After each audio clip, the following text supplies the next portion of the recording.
Hey everyone, dear friends, this is Drake on the Crime Story Diaries channel. Today we'll be examining a disturbing case, so I invite you to watch the video. Don't forget to leave your comments and likes. Carlie Brucia disappeared without a trace as soon as she left her friend's house. Police immediately started searching, but the girl seemed to have vanished into thin air. The next day, detectives requested surveillance camera footage, and what they saw shocked them. Carlie was born on March 16, 1992 in Sarasota, Florida, USA. When she was little, her parents divorced, and the girl stayed with her mother. Carlie's father moved to New York, but despite the distance, they constantly kept in touch, and the girl visited him almost every weekend and holiday. Carlie's mother remarried, and her new husband became a stepfather to the girl. Carlie also had a younger brother with whom she had a very close relationship. The girl was known for her positive attitude, cheerfulness, and a large number of friends. On January 31, 2004, when Carlie was 11, she stayed overnight at her friend's house. The girls had a great time, and the next day, on Sunday, Carlie was about to head home.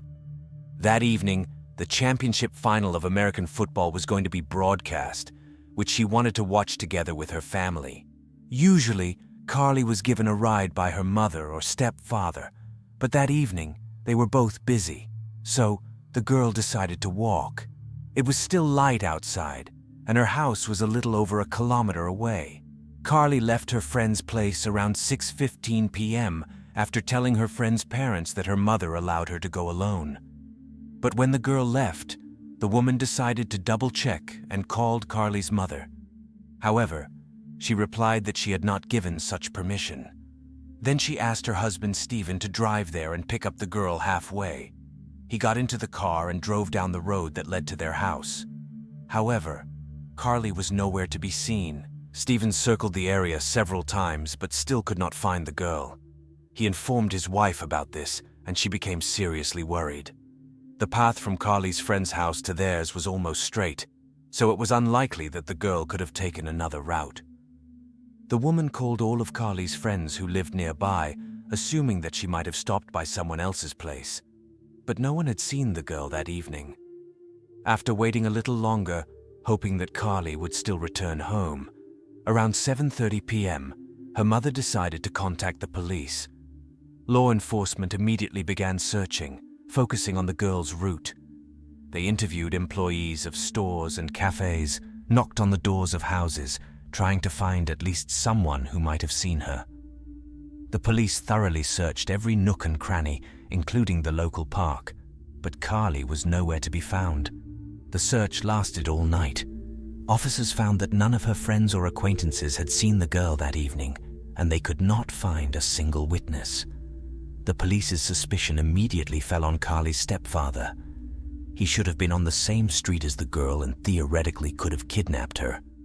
However, the man assured that he called his wife almost immediately after arriving and was in contact with her the entire time while searching for Carlie. The woman confirmed his words, so the investigators doubted the stepfather's involvement. During a conversation with the police, Stephen mentioned an interesting detail. When he was driving down the street looking for the girl, he noticed a red pickup truck several times, which was also going back and forth along that stretch of road. And when he arrived at the house of Carlie's friend, he saw the same vehicle. As it turned out, it belonged to the stepfather of this friend, named Ron. The detectives wondered if he might be involved in the girl's disappearance, and soon received another compelling reason for suspicion. The next morning, they brought search dogs to the site.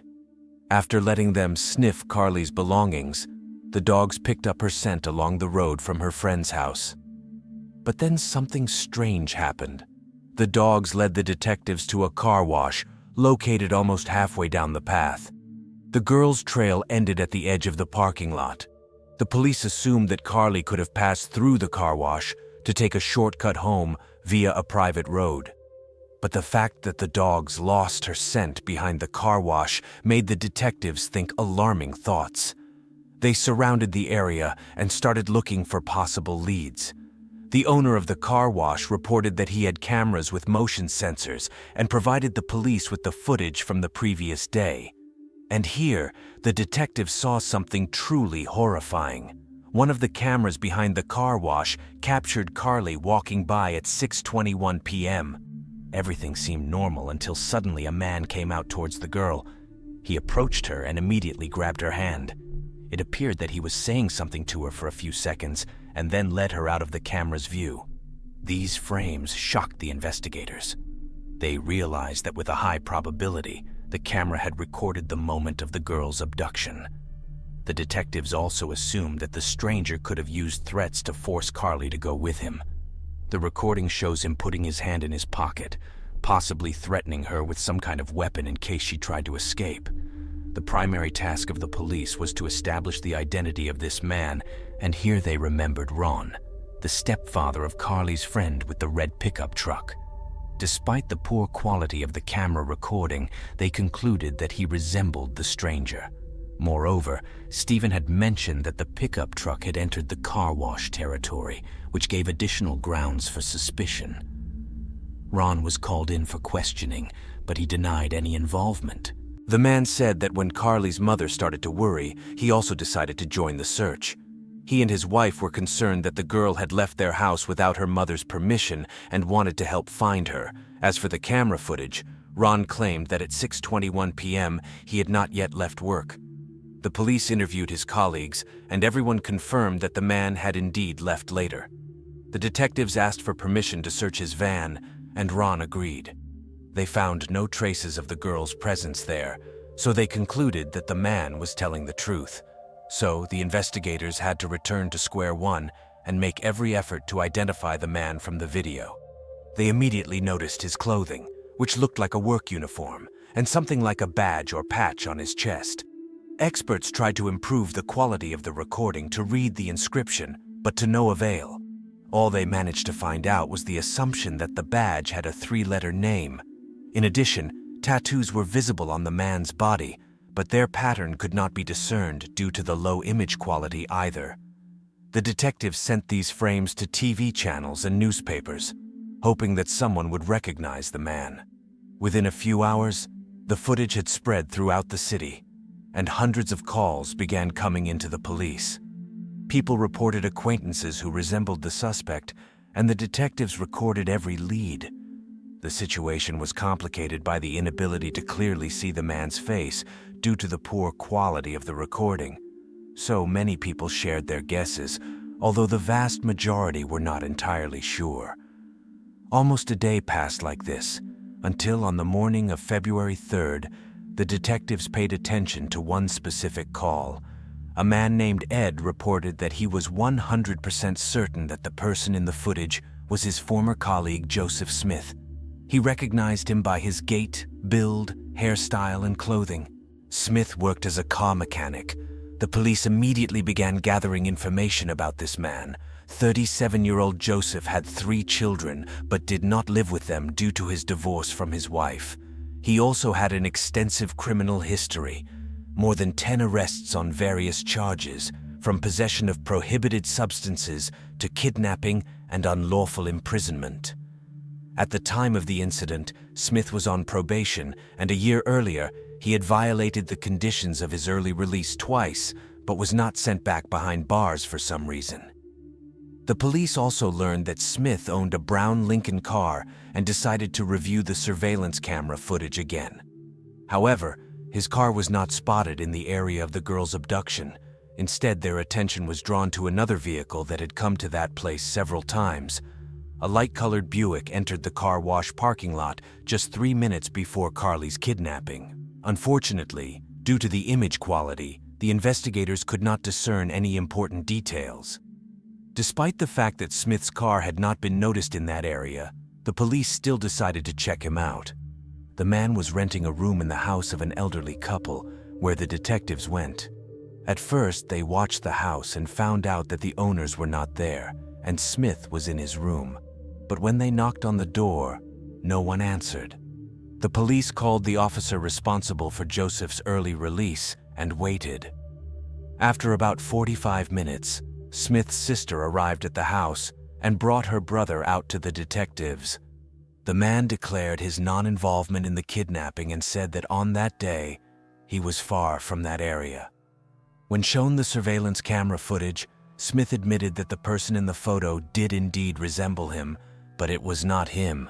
He also allowed the investigators to inspect his room and car without a warrant. In the room, they found several sets of gray mechanics workwear, similar to the one worn by the abductor. The patch also had an abbreviated three-letter name, Joe. As we remember, the experts assumed that the kidnapper also had a three-letter name on his chest. However, despite this, no significant material evidence was found in the room. While the police were searching the house, the landlady returned. She reported that the man was indeed at home around 6:30 p.m. because he used the landline phone to talk to his ex-wife. Therefore, Joseph had a reliable alibi. However, during the search of his car, the police found 2 spoons, probably used for heating prohibited substances. Since this was a violation of the conditions of his early release, Smith was arrested and taken to the police station. After that, the detectives began considering other possible suspects, but that same evening, something unexpected happened. The husband of the landlady where Joseph was renting a room came to the police station. He reported that his wife had memory problems and unintentionally provided the police with false information. In reality, on the day of the kidnapping, Smith left the house around 3 p.m. and returned at 7 a.m. the next morning. It is noteworthy that he was wearing a mechanic's work uniform at that time. It turned out that Joseph not only lacked an alibi for the time of the abduction, but also lied to the police about being at home. But the most interesting part was yet to come. Before leaving the house, Smith borrowed the owner's car, the same light-colored Buick that had entered the car wash parking lot 3 minutes before the kidnapping. The homeowner added that when Joseph returned the car, there was complete chaos inside. The man had moved the seats, rearranged things, but did not explain why he had done it. Given all these facts, Joseph instantly became the prime suspect, and the police took him in for questioning. However, he refused to talk without a lawyer, so the investigators sent him back to prison for violating the conditions of his early release. The next day, his brother John came to the police station, and here, the detectives were in for something interesting. The man said that in recent years he and his brother had hardly communicated, but on the evening of February 1st, Joseph called him. John refused to talk, but a few hours later, Joseph came to his house. Obviously, he was under the influence of some potent substances, so his brother kicked him out. Later, after seeing the abduction footage on the news, John immediately realized that it was his brother. The detectives asked John to help obtain a confession, and he agreed. He visited his brother in prison together with his mother, where they talked for about an hour and a half. But when John came out, he reported that Joseph had not confessed. He continued to insist on his non-involvement in the crime. The detectives suspected that the brother and mother might be hiding something from them. After all, John said that he recognized his brother in the video from the news, but shared this information with the police only a few days later. Eventually, the investigators decided to follow John, which soon yielded results. Apparently, he noticed the surveillance and decided that the detectives were tapping his phone, although in reality, they were not doing this. The very next evening, John himself called the police and reported that his brother had indeed confessed to him and his mother about the kidnapping. Joseph said that he was not sure if he had killed the girl, but this scenario seemed the most likely. The brother managed to persuade him to tell where he had left Carlie, and Joseph said that he had dumped her near a small church. John and his mother went there but found nothing. They hoped until the very end that their relative was not actually involved, so they decided to make sure first before telling the investigators. The police immediately went to that church and found Carlie's body in the trees nearby. She was partially undressed, and it was evident that the victim had been dead for several days. Meanwhile, the detectives listened to everything that John's brother had told him in prison. According to the suspect, on that day he had taken prohibited substances, and then everything was like in a fog. He admitted that he had kidnapped the girl, raped her in the car, and then probably strangled her. Medical experts confirmed that the victim's death was caused by strangulation. In parallel, forensic experts were examining the material evidence.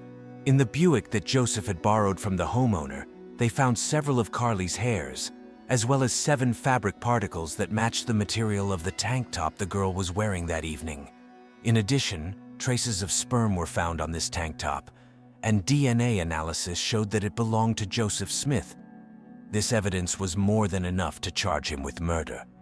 However, despite the confession to his brother and mother, the man once again declared his innocence, and the case was sent to court. The trial began in November 2005, almost 2 years after the murder. The defense was unable to provide any evidence in favor of their client's innocence, while the prosecution had plenty of evidence. Footage from cameras, lies about the alibi, DNA on the victim's body, and the fact that he indicated the place where he left the body undeniably proved his guilt. The trial did not last long, and Joseph Smith was found guilty. On March 15, 2006, he was sentenced to life imprisonment for kidnapping and rape, and for Carlie's murder, he received the death penalty. Since then, Joseph Smith had been on death row, awaiting the execution of the sentence. But 13 years later, in July 2017, the death sentence was overturned. The reason was a new law, according to which such a punishment is possible only with the unanimous decision of the jury. In Joseph's case, 10 out of 12 jurors voted for the death penalty. The man remained to serve his life sentence, but already in April 2020, the court reconsidered the cancellation of the sentence and restored the death penalty. But Joseph did not live to see its execution. On July 26, 2021, he died in prison at the age of 55. Despite his death, questions still remain in the Joseph Smith case. After his conviction, the detectives suggested that he might be involved in other murders as well. While studying this issue, they concluded that he had most likely killed a young girl in 2000, whose murder remained unsolved. Even Joseph's brother expressed suspicion about his involvement in this crime. Perhaps someday the police will be able to find evidence that will link him to that case. But for now, it remains unsolved. Share your thoughts about this story in the comments, and don't forget to like this video if you enjoyed it.